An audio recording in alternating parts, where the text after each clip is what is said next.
random ass racism. It is important to highlight. I'm going to explain, but first, here it is.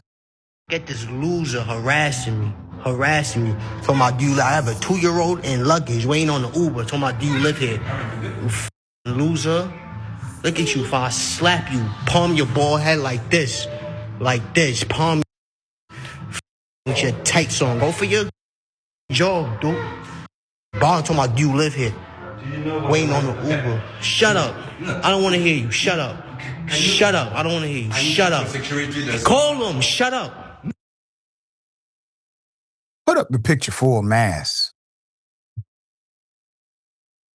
Now, sir, according to your attire, you are the only person who should be questioned as to who lives here. What in the hell are you wearing? But because individuals in good faith believe you are where you should be and have the right, nobody questioned you. So a nosy man in Florida was caught on video harassing a black father and the father's baby, toddler, while they were in the lobby of their own building waiting for an Uber. The man harassing them is also a resident of that building.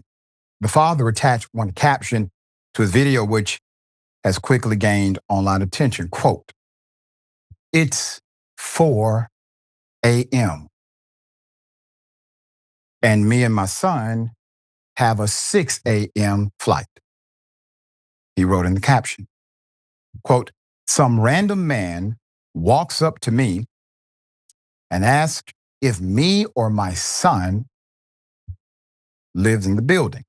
And if not, we need to leave now. I couldn't believe it." End quote.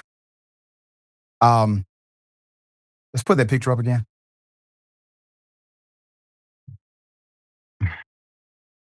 While Diamond did not comment on the interaction, his text video posted to his account showed his young son sitting on top of his luggage at the airport. I want to say this in full respect for our policies and rules and even our courtesies in America and beyond.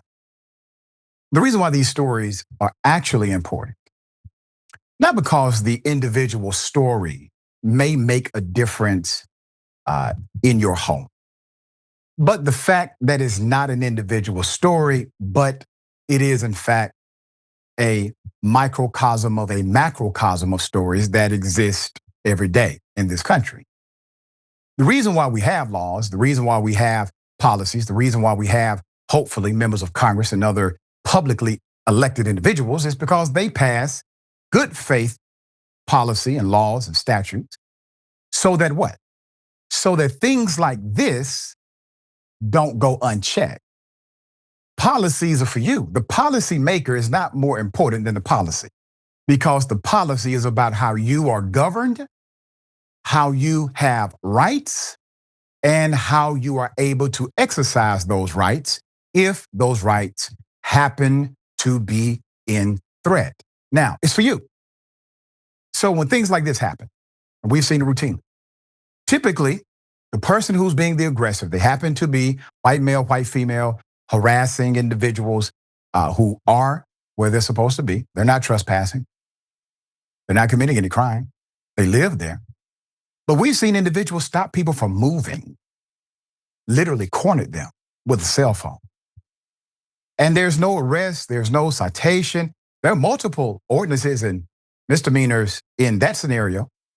We've seen people physically assault others, hold them while they're trying to leave their own property. No arrest. That's because there's no emphasis on what we would call a Karen law or something to the effect. These are still within the normative framework of culture rather than the normative framework of the judicial system. And I promise you, if it's the other way around, where black male is doing these same things, or black female does this to a white female or white male, the outcome is vastly different. All right, this is the thoughts. Yeah, this kind of reminds me of something. You hit it on the head earlier when you said that this man would likely never just randomly be questioned as to whether or not he is supposed to be where he is. And it's funny when you hang out with certain groups of people, their ways of life, their ways of just living life and existing in spaces is different from the Yeah. experience that a lot of other people experience. And I know it just reminded me of this one older white man that I know who will say things like, "Oh, if you're in a hospital and you're dressed well, you can just talk to the staff and they'll just assume you're a doctor." And I was like, "What?" Like, Wow. no, they probably assume you're a doctor, but no, that's not the existence that most people have.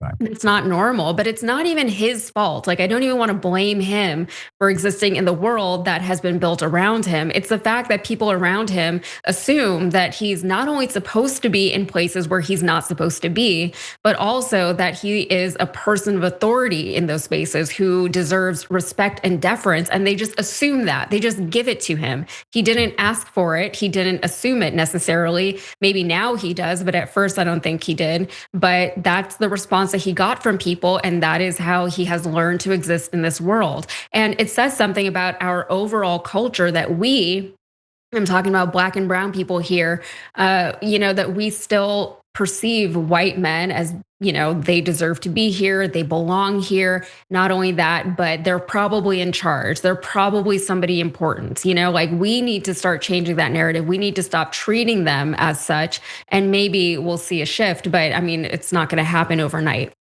That's right. It happens through a process. And it happens at all levels, the bias. I remember President Obama saying he's been in meetings with some of the alleged greatest world leaders and masterminds of this and CEO of that. And he Mhm. said, I realized these guys aren't as smart as I thought they were. And then he says, as a matter of fact, some of them are downright dumb. But they all had one thing in common, he said. They believed they should be in the room. It Mhm. was their confidence that allowed a lot of their movement and the confidence others put in them.